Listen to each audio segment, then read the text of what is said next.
Well, hello, everybody, and welcome to today's Business Spotlight. I'm your host, Todd Rodden. I'm a certified business and executive coach. I own Aspire Action Coach based here in the Dayton and Cincinnati, Ohio areas. We're thrilled to have you join us. You're going to love the story you're going to hear from Sheri Scott today. She's the founder and principal architect of Springhouse Architects. You're going to hear her journey starting out kind of from a solo architect perspective, now building a full team supporting the region, both from a commercial and residential architect perspective. So, again, if you're new to the series, we're thrilled to have you join us. I encourage you to hit the subscribe button so you can receive future messages like you're going to hear from Sheri today as well. So, without further ado, Sheri Scott, welcome to the Business Spotlight series. If you wouldn't mind, take a second, introduce yourself, tell us a little bit, how you got started, why architecture, and tell us a little bit more about Springhouse. Okay. Well, hi. Thank you for having me.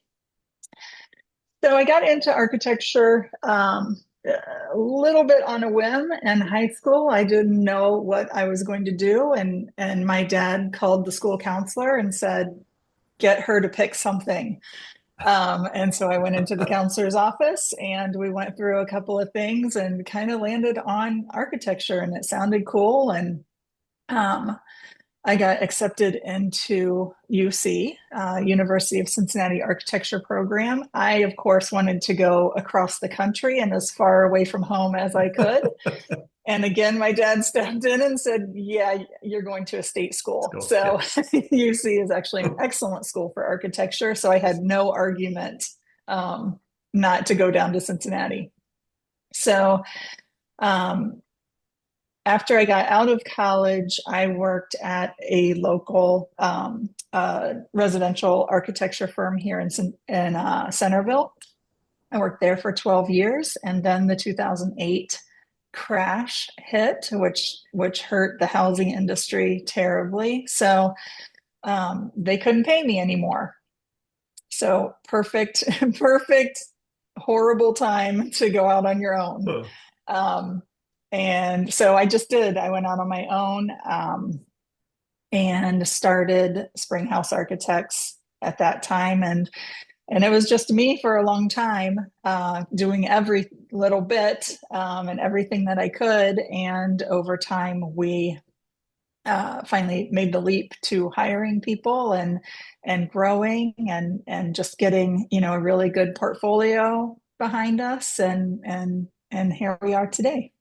great. Hey, thank you for sharing that backstory. So often you hear about, hey, during those difficult economic times, that's when new opportunities are born, right? So whether it's Right, from right. Doesn't inspiration feel or good in the desperation, moment. right? Yeah, yeah, yeah, exactly.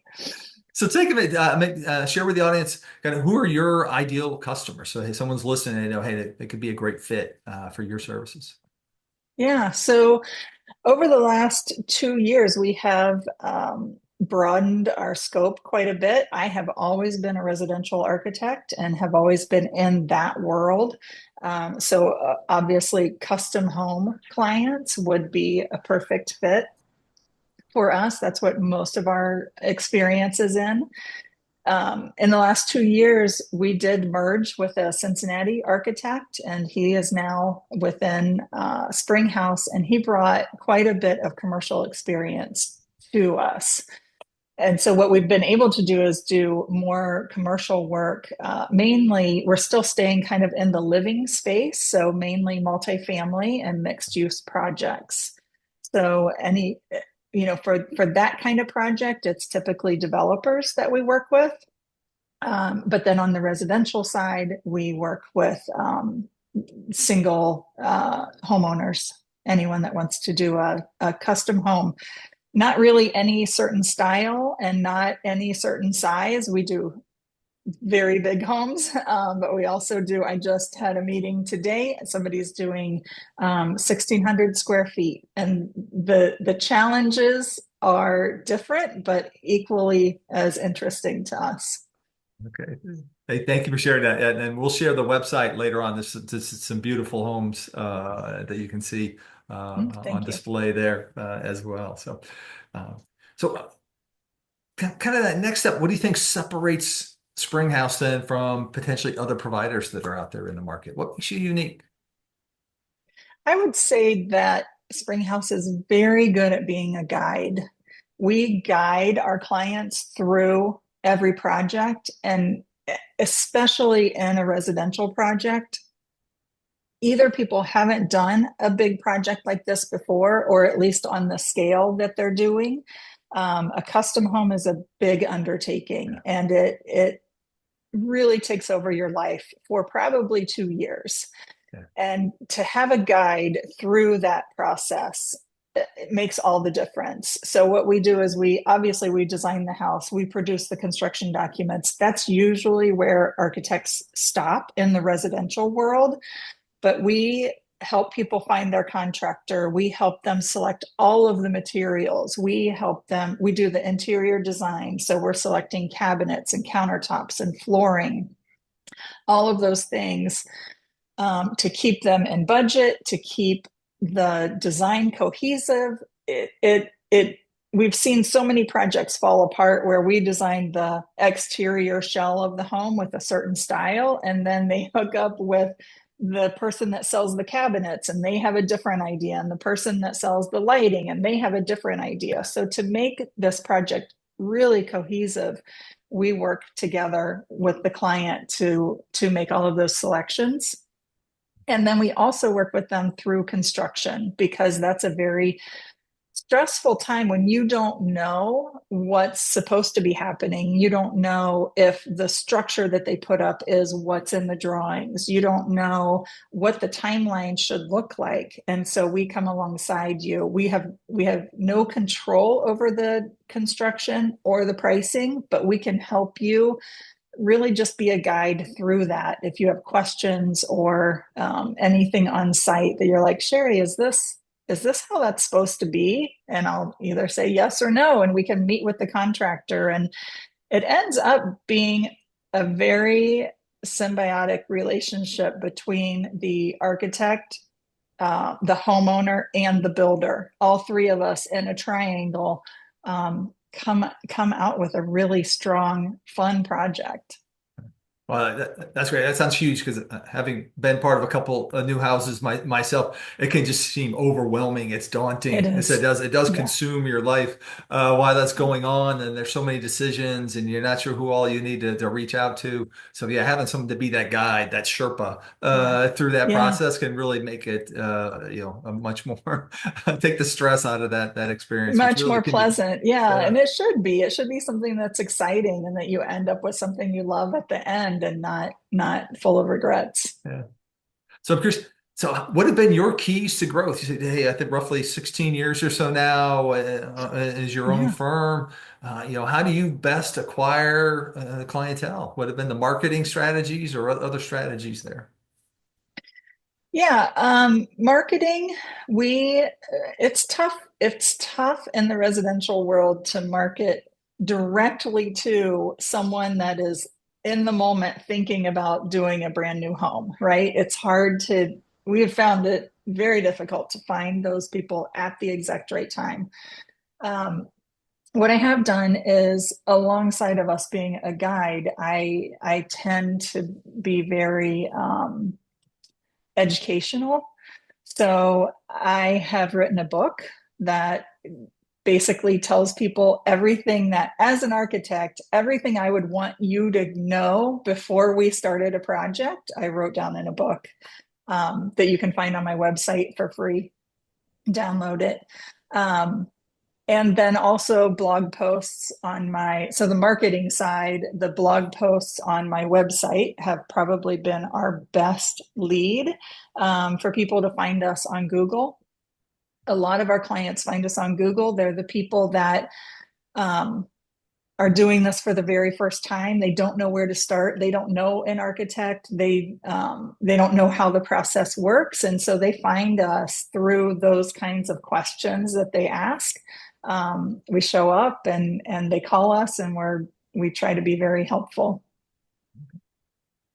Great. Yeah. I think a lot of people would be surprised that, hey, higher end custom homes that actually Google Mhm. would be, a primary marketing path. So a great example Yeah. there. So, right. Yeah, it's been good for us. We do still have a lot of clients that come to us through contractors. So we kind of have two residential sides. One is the homeowner comes to us for full services, which is what I kind of described before. And the other side are contractors that we have worked with. And we're picking up new contractors all the time, but they bring clients to us.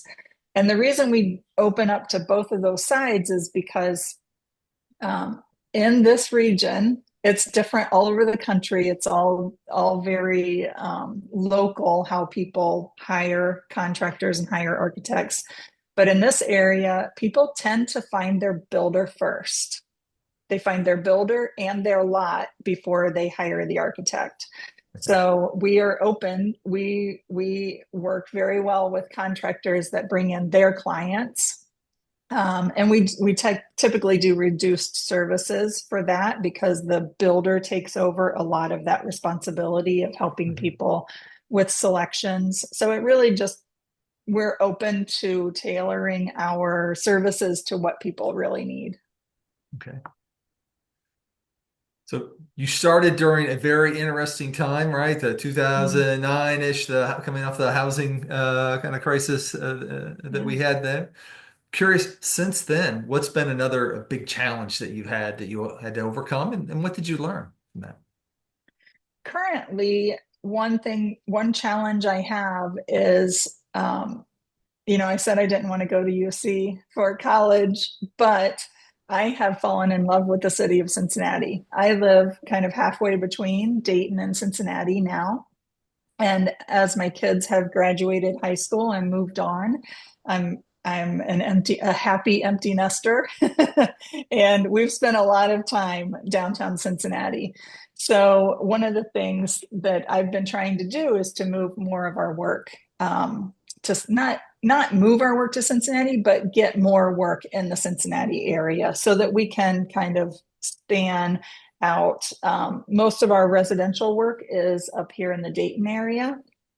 We do some long distance stuff in like Florida, South Carolina, things like that, but typically they're local. And we would really like to find more work in Cincinnati. The commercial work is coming in Cincinnati Yeah. more easily, but the residential work we're a little bit stymied by that to break into that area. Okay, so that's the next frontier for you is expansion That there, is, right? yeah, Okay, that's yeah. good. Yeah. The In terms of your role, I'm curious over the time as you started out kind of on your own, now built a larger team. How has your role changed over time? How's your typical day much different now than it used to be? Yeah, much different. By delegation, I would say I had to learn that lesson the hard way. 16 years in, I probably learned it about 12 months ago. It took a while. Okay. It took a while. Um, uh, yeah, just the nature of a sole practitioner, business owner that adds people in. It's really hard to let go some of those key pieces. But um, the way I finally got to this point was hiring really good people and training them and keeping them. So lots of folks are struggling with that, right? So I'm curious, Mm. what have been Mhm. your keys to them finding those really great people and then getting them to stay and to grow with you? Yeah, we've been very lucky with finding people. So quite a few have been with me a long time now. Kevin, um, who's our studio manager, he's been with me for 10 years. And then a couple other people have been with me for over 5 years. So keeping them, I think it's office culture. Being an architect, I believe it has to do with the space that you provide. Now, these days, it has a lot to do with being flexible and letting people work how they work best. So my office is very quiet today on a Friday because everybody works from home on Fridays. If we have meetings, we come in and do what needs to be done, but that's pretty much how we structure our weeks is everybody works in the office Monday through Thursday because we're a very collaborative group. But then on Fridays, everybody has the flexibility to work from home, which I think people really appreciate. Um, we keep up on salaries, what salaries are in the industry and for our segment, and yeah, our work is fun. It really is like the residential and the multifamily with the living spaces.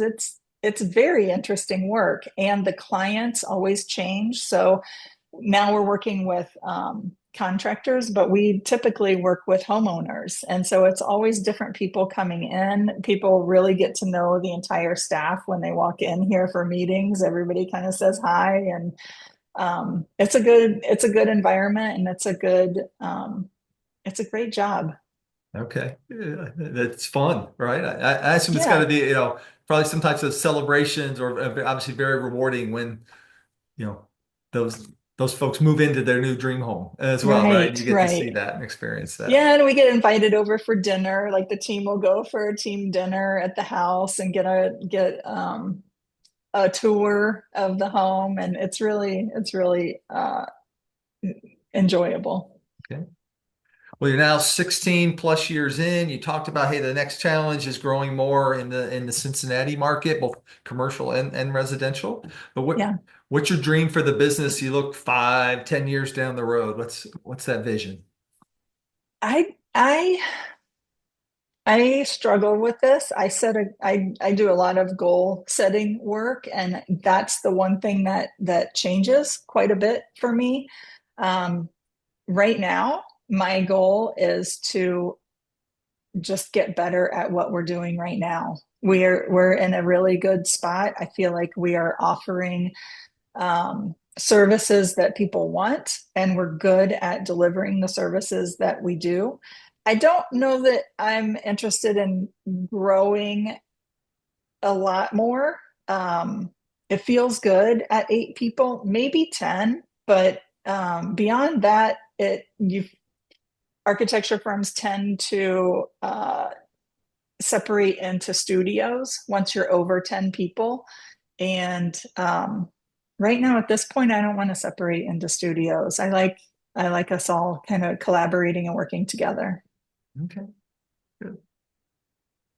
So, Sherry, we have a lot of folks listening to this podcast. They're a little bit newer in their journey as a business owner. So I'm curious, what would you like to share with those folks? Your key to success, what you wish you knew then that you know now. I wish that I knew to find your people. That's my advice. Find your business people, not necessarily in the field you're in, but find the people that will support you, that you can tell, that you can be open with and tell your fears to, and all of the things that are going wrong, as well as celebrate the successes together, because it can be a lonely spot being the boss. And so I have two very strong groups right now. One that I've been involved with probably for almost 10 years. It's a small mastermind group of architects all over the country. We all are smaller firms, but we meet once a week for an hour every single week for years. And now we have met up and taken vacations together and really become very close. But that having that group to be a sounding board and to commiserate with on bad days and celebrate with on good days, that's been crucial. And then the other group I'm in now is TAB, the alternative board, which um, that has been a very good group for me also, all business owners that get together once a month. So whether it's that or a coach like yourself, like you need somebody. You can't do it in a vacuum. Okay. Yeah, no, love to hear that. Appreciate you sharing that. Multiple different examples, whether, other business owners going through similar things, whether they're in your industry or in separate industries as well, right? It can be very lonely. It feel very lonely, Yes. right? Yeah. Yeah. So, yeah, you mentioned before we started the podcast that you're starting. You've recently started your own podcast as well. Maybe take a minute and kind of share the focus of that for the group. Yeah. Yeah. We did. I actually, two of the women in that architecture mastermind group that I was talking about. So the three of us have started a podcast. We've started recording it. It's not out yet. Okay. It will be called Home, the Second Story. And what we want to do is share people's experiences with construction projects, residential construction projects, whether renovation or ground up construction. Our purpose is to find out from them. They have to have been in their house for a year because, like I said, it's a very complex process. Yeah. And after after a year, it seems like literally and figuratively, like the dust has settled and Yeah. you are in your home, and it's not the reactive like this went wrong and that went wrong, and people have a little more perspective a year later. So we want to talk to people that have been in their project, have been living in their project for a year, and then we ask them, what do you wish you had known before you started Okay. to help somebody else? Because we see the same lessons learned over and over again. And sometimes you don't want to hear it from your architect or your builder, but maybe you'll hear it from three other people that had a similar project and they're all telling you the same thing. So I think that we want to talk to people about what their projects were like from our own professional standpoint. We want to know what would make projects better for people, but then also we made it a podcast so that other people can learn from it also. Okay. And ties in exactly with kind of your other, strategies around, being a leader from an education standpoint, right? With things Exactly. like your Yeah. blogs and that in the book as well. So we Yeah. continue to build. Yeah. So, Yeah. so our time flies in our conversations like this. What are the best ways for folks to stay connected with you? I think folks be on the lookout for the podcast to come, but how else can they follow and stay connected with you in Springhouse? The best way would just be through the website, springhousearchitects.com. All of our information is on there. We're on social media also, Facebook and Instagram, LinkedIn. Um, those are probably the best ways. Okay. And again, I encourage folks to go check out, some of the beautiful designs on the website. I think so. Um, so, Sheri, as we look to wrap up here today, it's a beautiful day here in It our part of the is country finally. in the spring. Mhm. What are you inspired by today? Um, at my age and having been in business for as long as I have and been so focused on business, I am starting to be inspired by community leadership and getting to get more connections within a community. I've been working with going to things with Chamber of Commerce in Cincinnati, and here we have a great, strong chamber here in Springboro, Yes. Yeah. and really just developing those connections and seeing how I can be a community leader as well as a business leader. Okay. Well, great ways to connect, right? And Yeah, continue to yeah, serve in many facets, right? So, right, absolutely. So, Sheri Scott, thank you for taking the time out to share your story here on the Business Spotlight. Lots of good pointers here for folks to consider as they move forward. And again, folks, be on the lookout for your podcast to be dropping here soon as well. So, thank you for taking the Yeah. time out. Thank you, Todd. I All right. appreciate it. Yep. And to our viewers, again, we enjoyed having you join us here. Again, we encourage you to hit that like button. That helps us with sharing and getting the message out. But also, again, if you haven't already, hit the subscribe button so you can receive future messages like you heard from Sheri here today. And so without that, I hope you all have a terrific day. Thank you so much.